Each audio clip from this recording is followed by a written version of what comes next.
Pilkada serentak 2018, saudara, di mana sidang sengketa Pilkada Luwu kembali digelar di ruang musyawarah kantor Panwaslu Kabupaten Luwu. Agenda sidang menghadirkan saksi dari alat bukti dari pemohon dan termohon serta pihak terkait.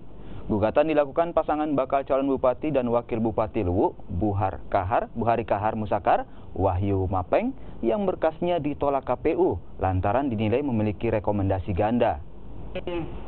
Sidang dilakukan atas gugatan yang dilakukan pasangan bakal calon bupati dan wakil bupati Luwu, Buhari Kahar Musakar, Wahyu Mapeng, yang menolak sikap KPU yang mengembalikan berkas pendaftaran mereka lantaran dinilai mengantongi rekomendasi ganda dari partai politik.